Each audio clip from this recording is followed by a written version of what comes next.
gentlemen, we may be approaching a fateful hour. D-Day is here. The invasion has begun.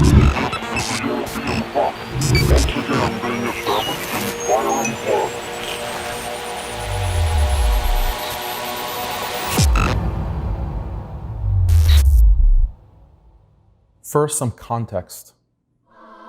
Science fiction portrays three visions of the future of humanity. First, there's the dystopian future where all of mankind is enslaved as the human spirit is crushed under the weight of a totalitarian regime that reduces human beings to mere cogs in a massive technocratic wasteland.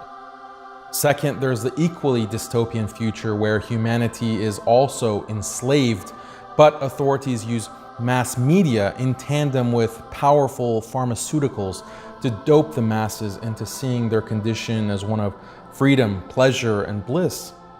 Then there's the third vision of the future, perhaps the most terrifying, where the human race no longer exists because technology has finally made the human body and even the human mind obsolete. Instead of men and women, the world is populated with robots, androids, and disembodied cyberhumans. Our current reality in the modern world is the realization of not one or two of these dystopian futures, but all three. We're told that current year might not be perfect, but it's far better than any other time in human history. This is because humanity is constantly progressing.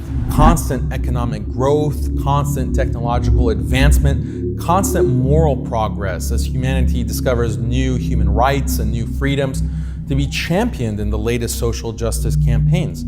Humans are better off now than they were at any time in history, or so we're told.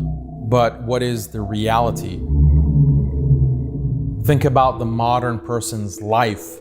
From the moment he's born to the moment he dies, modern man finds himself institutionalized. He's born in an institution run by the state, the hospital. The instant he comes into the world, he's grabbed by the medical professionals and weighed and measured and injected. After a day or two, he might get to leave that institution, but guess what? His mother's a strong, independent woman who has to work at a soulless job to make ends meet. Statistically, it's most likely that she's a single mother and doesn't have a husband or committed family to help with a new baby. So the baby has to go to daycare, another institution, for most of the day, surrounded by more professionals. At age 4, he's transferred to yet another institution, grade school, where more professionals make sure he's properly educated. 8 hours a day, 40 hours a week, he's fed the state-mandated curriculum, ensuring that he becomes an obedient citizen, an obedient consumer. He gets older and goes to college, another institution, meant to train him to be a productive citizen who thinks the right thoughts, believes the right beliefs. After graduation, he can look forward to desperately searching for a job to pay back tens of thousands of dollars in student debt. If he can't find a job in his field of study, he can always find menial labor for minimum wage. If he's lucky, he might hit the jackpot, working as a wage slave plugged into the corporate rat race. Every day he drags himself out of bed, sits behind the computer for 40 hours a week, comes home exhausted, too tired and emotionally burnt out to do anything other than order takeout and watch Netflix. Maybe he gets married, maybe he has 1 or 2 kids, but really, what's the point? They're all locked into their own institutional existence for most waking hours of their atomized lives. So he works like this. He works like this for 40 years, only to retire. Most likely he's divorced by then, his kids have long ago moved on. He has to spend the end of his life alone, maybe in a nursing home, the final institution. So from birth until death, virtually every moment of his life was mediated by a state or corporate institution. Or maybe he will end up living alone, and when he dies in his apartment, no one will really know. He has no family to visit him or care for him, and when he dies, it'll only become apparent a few months later when the growing stench of his rotting corpse wafts into the halls of his apartment building. And then again, a corporation has to be called to dispose of the putrid remains.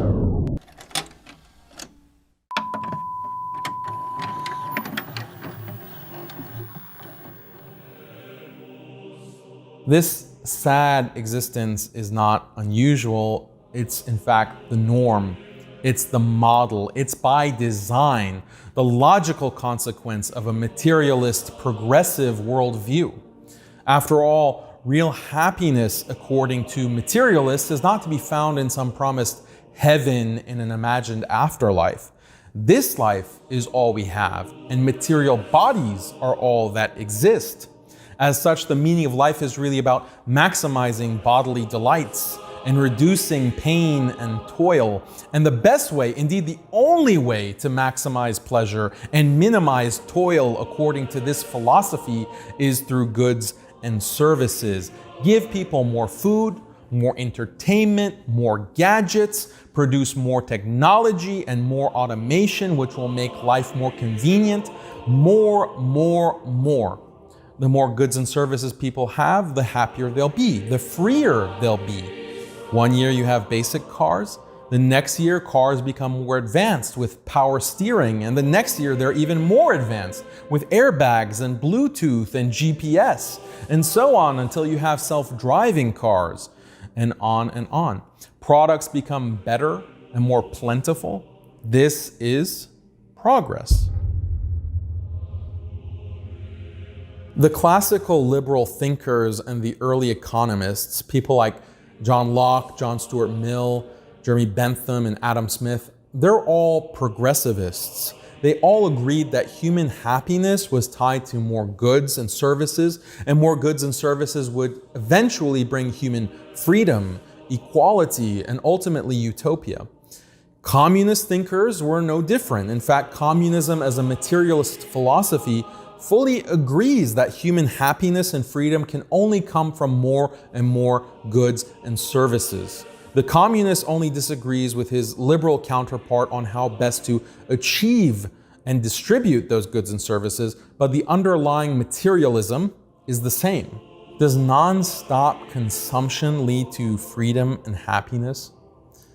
Sure, some aspects of happiness can be put in consumer terms like food, shelter, the basic needs of life, but most human happiness doesn't depend on products.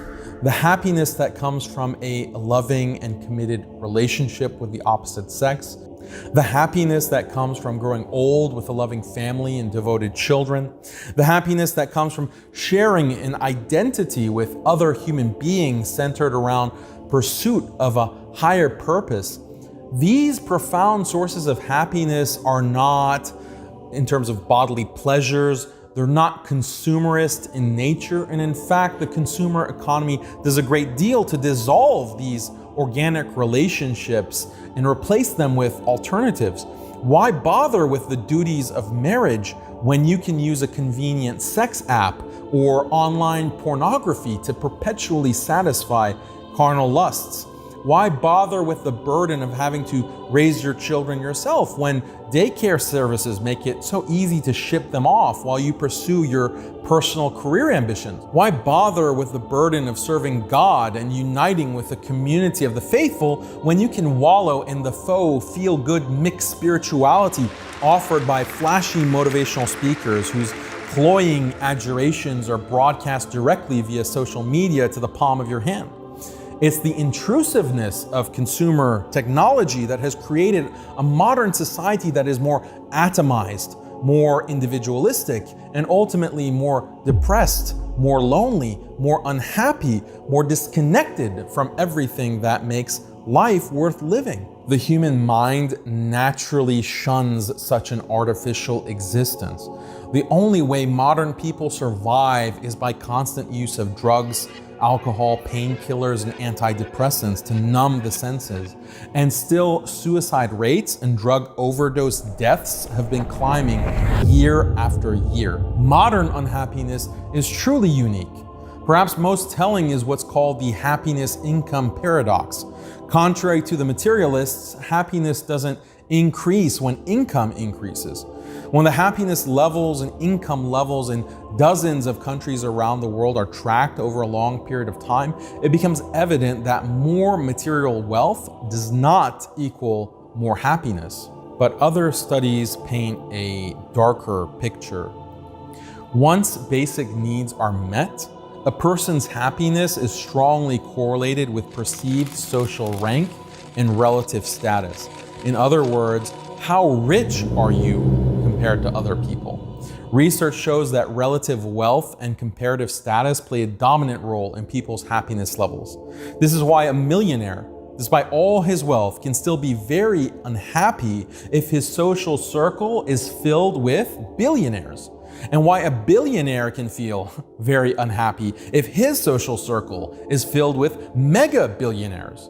The paradox here is that a person can endlessly increase his wealth. But if those around him are increasing their wealth at a faster rate, then he'll eventually become less happy over time. This phenomenon is referred to as the relative income hypothesis. What researchers have found is that it's a part of human nature that people who have higher status than those around them naturally feel more confident, have higher self-esteem, and are more happy. This is even seen in the animal kingdom. By contrast, those with lower social status have higher levels of depression, stress, paranoia, and mental illness. This has huge implications for how we understand the connection between happiness and the economy. If people's happiness is so closely tied to relative status, then a constantly growing modern economy is much more a source of despair than it is of happiness. Just consider the reality of the ever-burgeoning wealth gap, where 1% of the world's people own 50% of the world's wealth. The gap between the rich and the poor is absolutely unprecedented in modern times. And due to the relative income hypothesis, this also means that the levels of unhappiness and depression are also unprecedented. And the salt in the proverbial wound is that media technologies like TV and social media display the lives of the rich and famous in agonizing detail, which only heightens the sense of relative privation in the minds of the 99%, leading to dissatisfaction and depression on a global scale.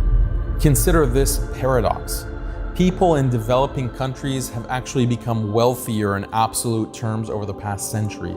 But despite the increased wealth, their overall happiness has decreased. How can that be? This is because they experience themselves as poor. Why? Because relative to Western economic growth over the same century, they're poorer in comparison. For example, colonialism and capitalism have without a doubt made the Muslim world and the developing world wealthier in material terms than it's ever been. But overall, people in the developing world, in all these countries, feel poorer and feel less happy. Why? Because in the past, their wealth was relatively equal to Europe or even higher. But even though they have more absolute wealth now than they did in the past, their relative position compared to the West has dropped. Due to colonialism and other factors, the West grew richer at a far greater pace, creating an insurmountable wealth gap. This global inequality generates a lot of unhappiness, paranoia, and depression for poor nations. And by the same token, it generates a lot of happiness and satisfaction for richer nations who feel good about being above others. But is the wealth gap between richer and poorer nations really insurmountable? Can't developing nations eventually catch up to the West and enjoy equal wealth and status? Doesn't a capitalist global economy provide a fair playing field for all? The answer is a resounding no. What theorists like Immanuel Wallerstein and Thomas Piketty have pointed out is that the liberal capitalist model does not account for structural inequality. The reason that 1% of the population owns 50% of the world's wealth in an ever-growing wealth gap is not due to sheer hard work and perseverance. The reason that Western nations have had overwhelmingly more wealth and held overwhelmingly more control over the rest of the world for the past few centuries is not due to sheer ingenuity. Rather, there's a clear structural inequality hardwired into global capitalism that prevents other countries from being able to catch up with the West.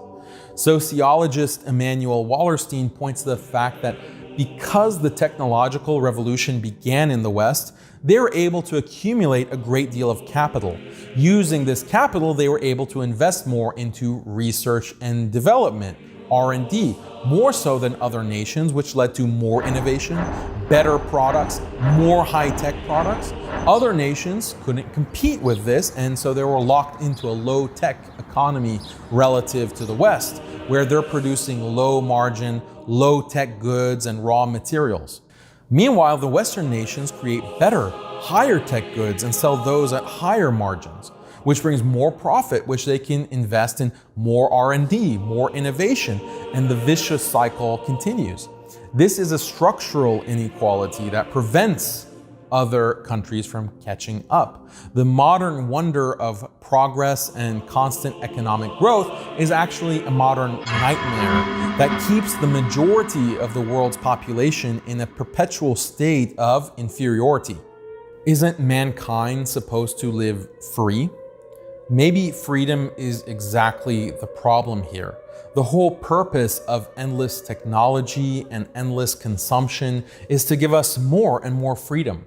The life of inconvenience and perpetual toil of our ancestors is no more. Now we can live comfortably with all our needs, food, shelter, sex, entertainment, literally available to us at the touch of a button. And if a button is too taxing, just give voice commands. But even this is not good enough.